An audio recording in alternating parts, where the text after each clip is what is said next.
ನಮಸ್ಕಾರ Karnataka. Tech tax Kannada ಚಾನೆಲ್ನ ಮತ್ತೊಂದು ವಿಡಿಯೋಗೆ ನಿಮ್ಮೆಲ್ರಿಗೂ ಸ್ವಾಗತ. ನನ್ನ ಹೆಸರು ಚೇತನ್. ಇವತ್ತಿನ ವಿಡಿಯೋದಲ್ಲಿ URL ನಾವು ಬ್ರೌಸರ್ನಲ್ಲಿ ಟೈಪ್ ಮಾಡಿದ್ರೆ ಏನಾಗುತ್ತೆ ಅಂತ ನೋಡೋಣ. ಅದಕ್ಕಿಂತ ಮುಂಚೆ ಡೊಮೈನ್ ನೇಮ್ ಅಂದರೆ ಏನು ಅಂತ ತಿಳ್ಕೊಳ್ಳೋಣ. ಡೊಮೈನ್ ನೇಮ್ ಅಂದರೆ ಒಂದು ವೆಬ್ಸೈಟ್ನ ಹೆಸರು. wikipedia.org, yahoo.com, google.com ಇವೆಲ್ಲ ಡೊಮೈನ್ ನೇಮ್ಸ್. URL ಅಂದರೆ ಏನು? Universal resource locator. ಹಾಗಂದ್ರೆ ಒಂದು ಪರ್ಟಿಕ್ಯುಲರ್ ಪೇಜ್ ನಾವೇನು ವಿಸಿಟ್ ಮಾಡ್ತೀವಿ ಈ ಒಂದು ಡೊಮೈನ್ನಲ್ಲಿ ಅದನ್ನು URL ಅಂತ ಕರೀತಾರೆ. ನೀವು ವಿಕಿಪೀಡಿಯಾದಲ್ಲಿ ಇಂಡಿಯಾ ಅಂತ ಸರ್ಚ್ ಮಾಡಿದ್ರೆ ಅದು ನಿಮಗೆ ಇಂಡಿಯಾ ಬಗ್ಗೆ ಡೀಟೇಲ್ಸ್ ಇರೋ ಪೇಜ್ಗೆ ಕರ್ಕೊಂಡು ಹೋಗುತ್ತೆ ಅಲ್ವಾ? ಸೊ ಆ ಪೇಜ್ನ ಅಡ್ರೆಸ್, ಈ ಕಂಪ್ಲೀಟ್ ಅಡ್ರೆಸ್ ಏನಿದೆ ಇದನ್ನು URL ಅಂತ ಕರೀತಾರೆ. ವೆಬ್ಸೈಟ್ ಅಂದರೆ ಏನು? ಅದೇ ವಿಕಿಪೀಡಿಯಾ ಪೇಜ್ನಲ್ಲಿ ನೀವು ಇಂಡಿಯಾ ಬಗ್ಗೆ ಸರ್ಚ್ ಮಾಡ್ಬೇಕಾದ್ರೆ ಬೇರೆ ಬೇರೆ ಲಿಂಕ್ಸ್ ತೋರಿಸ್ತಾ ಇರುತ್ತೆ ಅಲ್ವಾ? ನೀವು ಆ ಲಿಂಕ್ನ ಕ್ಲಿಕ್ ಮಾಡ್ತಾ ಹೋದರೆ ಬೇರೆ ಬೇರೆ ವೆಬ್ ಪೇಜಸ್ ತೋರಿಸ್ತಾ ಹೋಗುತ್ತೆ ನಿಮಗೆ. ಆ ಒಂದು ಕಲೆಕ್ಷನ್ ಏನಿದೆ ಅದನ್ನು ವೆಬ್ಸೈಟ್ ಅಂತ ಕರೀತಾರೆ. ಈಗ ನಾನು ಬ್ರೌಸರ್ನಲ್ಲಿ en.wikipedia.org ಅಂತ ಟೈಪ್ ಮಾಡಿದ್ರೆ ಏನಾಗುತ್ತೆ? ಮೊದಲು ಈ ಒಂದು ನೇಮ್ ಏನಿದೆ ಈ ನೇಮಿಂದ IP ಅಡ್ರೆಸ್ಗೆ ಅದು ಟ್ರಾನ್ಸ್ಲೇಟ್ ಆಗುತ್ತೆ. ಅದನ್ನು ಟ್ರಾನ್ಸ್ಲೇಟ್ ಮಾಡೋದು ಯಾರು? DNS server. DNS ಸರ್ವರ್ ಏನು ಮಾಡುತ್ತೆ? ಇದನ್ನು ತಗೊಂಡು ಈ ಒಂದು ಕ್ವೆರಿ ನಮ್ಮ ಬ್ರೌಸರಿಂದ ಈ ರಿಕ್ವೆಸ್ಟ್ ಹೋಗಿದ ತಕ್ಷಣ ಇದು ಚೆಕ್ ಮಾಡಿ ಇದಕ್ಕೆ ಬೇಕಾಗಿರುವಂಥ IP ಅಡ್ರೆಸ್ನ ವಾಪಸ್ ಕೊಡುತ್ತೆ. ಆಮೇಲೆ ಈ ಬ್ರೌಸರ್ ಇನ್ನೊಂದು ಒಂದು ಕಮ್ಯುನಿಕೇಷನ್ ಚಾನೆಲ್ ಓಪನ್ ಮಾಡಿ ಈ ಸರ್ವರ್ ಜೊತೆ ಕಮ್ಯುನಿಕೇಟ್ ಮಾಡುತ್ತೆ. ಈ IP ಅಡ್ರೆಸ್ ಇರೋ ಸರ್ವರ್ ಜೊತೆ ಕಮ್ಯುನಿಕೇಟ್ ಮಾಡಿ ನಮ್ಗೆ ಬೇಕಾಗಿರೋ ಇನ್ಫಾರ್ಮೇಷನ್ನ ತಗೊಳುತ್ತೆ.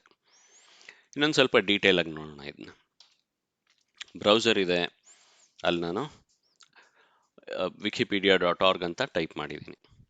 ಈಗ ಮೊದಲು ಏನು ಮಾಡುತ್ತೆ ಅಂದರೆ ಇದು ಒಂದು ಕ್ಯಾಶ್ನಲ್ಲಿ ಚೆಕ್ ಮಾಡುತ್ತೆ. ಕ್ಯಾಶ್ ಅಂದರೆ ಏನು? ಅದು ಒಂದು ಸ್ಟೋರೇಜ್ ಥರ. ಈಗ ನೀವು ಅದು ಒಂದು ಫೋನ್ ಕಾಲಲ್ಲಿ ಇದ್ದೀರಾ, ಅವ್ರು ನಿಮ್ಗೊಂದು ಅಡ್ರೆಸ್ಸೋ ಫೋನ್ ನಂಬರ ಕೊಡ್ತಾರೆ. ಅದನ್ನ ನೀವೇನು ಮಾಡ್ತೀರಾ? ಒಂದು ಕಡೆ ಬರೆದಿಡ್ತೀರಾ, ಮತ್ತೆ ಮತ್ತೆ ಕೇಳೋದು ಬೇಡ ಅಂತ ಅಲ್ವಾ? ಇದು ಹಾಗೆ. ಸೊ ಮತ್ತೆ ಆ ಒಂದು IP ಅಡ್ರೆಸ್ನ ಕೇಳೋದು ಬೇಡ ಅಂತ ಇದು ಸ್ಟೋರ್ ಮಾಡಿ ಇಟ್ಕೊಳ್ಳುತ್ತೆ. ಆ ಸ್ಟೋರೇಜ್ ಸ್ಪೇಸ್ಗೆ ಕ್ಯಾಶ್ ಅಂತ ಹೇಳ್ತಾರೆ. So different types of cash ಇದೆ. ಮೊದಲಿಗೆ ಈ ಬ್ರೌಸರ್ ಏನು ಮಾಡುತ್ತೆ? ಬ್ರೌಸರ್ ಕ್ಯಾಶ್ನೇ ಹುಡುಕುತ್ತೆ. ಕ್ರೋಮ್ನಲ್ಲಾದರೆ ಇಲ್ಲಿರುತ್ತೆ, ನೀವು ನೋಡ್ಬೋದು ಇದನ್ನ. ಬ್ರೌಸರ್ ಕ್ಯಾಶ್ನ ಹುಡುಕುತ್ತೆ. ಇದೆಯಾ ನಿನ್ನ ಹತ್ರ ಆಗಲೇ? ಇಲ್ಲ. ಓಕೆ. ಆಪ್ರೇಟಿಂಗ್ ಸಿಸ್ಟಮ್ ಕ್ಯಾಶ್ನ ಹುಡುಕುತ್ತೆ. ನಿನ್ನ ಹತ್ರ ಏನಾದರೂ ಇದೆಯಾ ಇದರದ್ದು IP ಅಡ್ರೆಸ್ಸು? ಓಕೆ, ಅವನ ಹತ್ರನೂ ಇಲ್ಲ. ಓಕೆ, ಹಾಗಾದರೆ ಮನೆ ರೌಟರ್ನ ಕೇಳೋಣ. ಮನೆ ರೌಟರ್ ಹತ್ರ ಕೇಳ್ತಾರೆ, ಇದೆಯಾ ನಿನ್ನ ಹತ್ರ ಏನಾದರೂ ಇದರದ್ದು IP ಅಡ್ರೆಸ್? ಇಲ್ಲ. ಆಗ ನಿಮ್ಮ ಇಂಟರ್ನೆಟ್ ಸರ್ವಿಸ್ ಪ್ರೊವೈಡರ್ ಹತ್ರ, ಅವ್ರ ಹತ್ರ ಇರೋ ಒಂದು DNS ಸರ್ವರ್ ಏನಿದೆ ಅವರು ಕೂಡ ಒಂದು DNS ಕ್ಯಾಶ್ ಮೇಂಟೈನ್ ಮಾಡ್ತಿರ್ತಾರೆ. ಸೊ ಅವ್ರ ಹತ್ರ ಇದೆಯಾ? ಅವ್ರ ಹತ್ರನೂ ಇಲ್ಲ.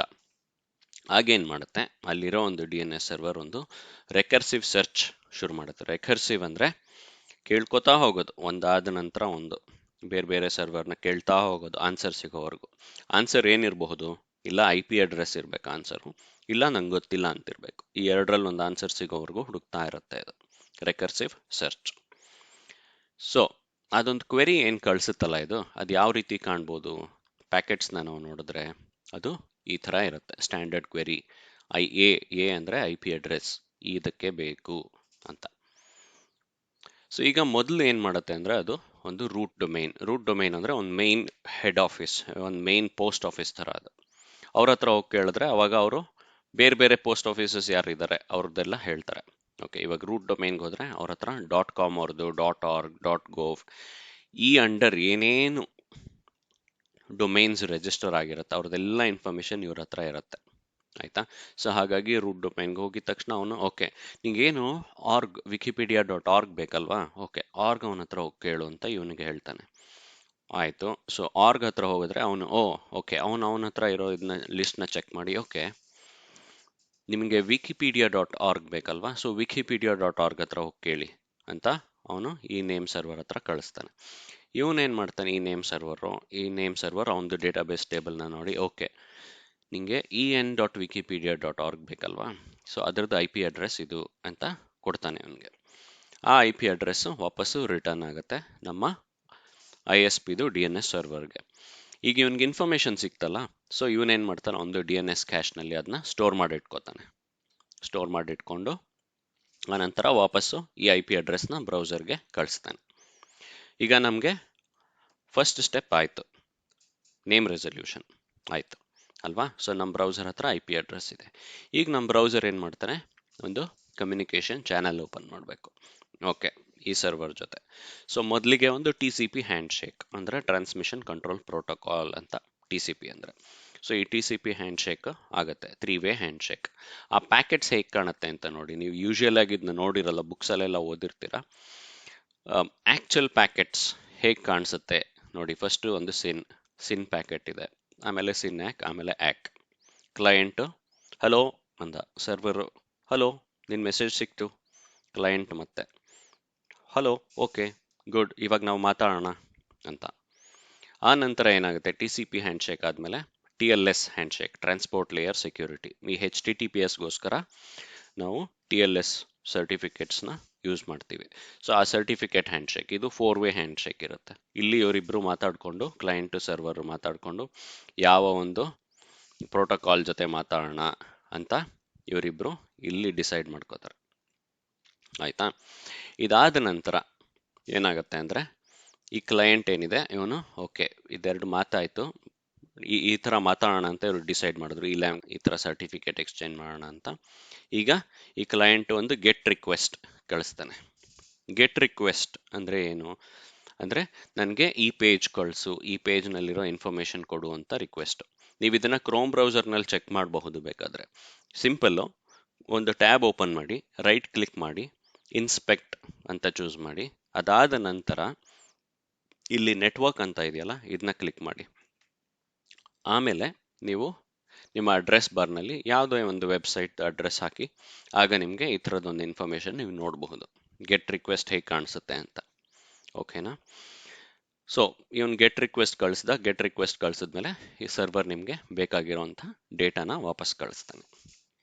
ಸೊ ಹೀಗೆ ಈ ಒಂದು ಕಮ್ಯುನಿಕೇಷನ್ ಹಾಗೂ ಡೇಟಾ ಎಕ್ಸ್ಚೇಂಜ್ ನಡೆಯುತ್ತೆ. ಆಯಿತಾ. ಈಗ ನಾವೇನೇನು ನೋಡಿದ್ವಿ, ಏನೇನು ಟರ್ಮಿನಾಲಜೀಸ್ ಕಲ್ತ್ವಿ, ಒಂದು ಸಣ್ಣ ರೀಕ್ಯಾಪ್. ಕ್ಯಾಶ್ ಅಂದರೆ ಸ್ಟೋರೇಜ್ ಸ್ಪೇಸ್, ನಾನು ಆಗಲೇ ಹೇಳಿದ್ನಲ್ಲ ಆ ಥರ. DNS ಅಂದರೆ ಏನು, ಡೊಮೈನ್ ನೇಮ್ ಸಿಸ್ಟಮ್ ಅಲ್ವಾ, ಅದೊಂದು ಫೋನ್ ಡೈರೆಕ್ಟರಿ ಥರ. ಇದನ್ನೇ AWS ಪ್ರಪಂಚದಲ್ಲಿ ರೌಟ್ 53 ಅಂತ ಕರೀತಾರೆ. ಆಯಿತಾ. ಆಮೇಲೆ transmission control protocol, TCP handshake ನೋಡಿದ್ವಿ, TLS ಹ್ಯಾಂಡ್ ಶೇಕ್ ನೋಡಿದ್ವಿ, ಹಾಗೆ URL ಅಂದರೆ ಏನು ಅಂತ ತಿಳ್ಕೊಂಡ್ವಿ, ಯೂನಿವರ್ಸಲ್ ರಿಸೋರ್ಸ್ ಲೊಕೇಟರ್ ಅಲ್ವಾ. ಸೊ ಈ ಎಲ್ಲ ಇನ್ಫಾರ್ಮೇಷನ್ನು ನಿಮಗೆ ಹೆಲ್ಪ್ ಆಗಿದೆ ಅಂತ ನಾನು ಅಂದ್ಕೊಳ್ತೀನಿ. ಇಷ್ಟೊತ್ತವರೆಗೂ ನನ್ನ ಮಾತನ್ನ ಕೇಳಿದ್ದಕ್ಕೆ ಧನ್ಯವಾದಗಳು. ನಿಮಗೆ ನನ್ನ ವಿಡಿಯೋ ಇಷ್ಟ ಆಗಿದ್ದರೆ ದಯವಿಟ್ಟು ಸಬ್ಸ್ಕ್ರೈಬ್ ಮಾಡಿ, ಹಾಗೆ ಲೈಕ್ ಮಾಡಿ, ಶೇರ್ ಮಾಡಿ ನಿಮ್ಮ ಫ್ರೆಂಡ್ಸ್ ಜೊತೆ. ಟೆಕ್ ಟಾಕ್ಸ್ ಕನ್ನಡ ಇಂದ ನಿಮ್ಮೆಲ್ಲರಿಗೂ ಥ್ಯಾಂಕ್ ಯು.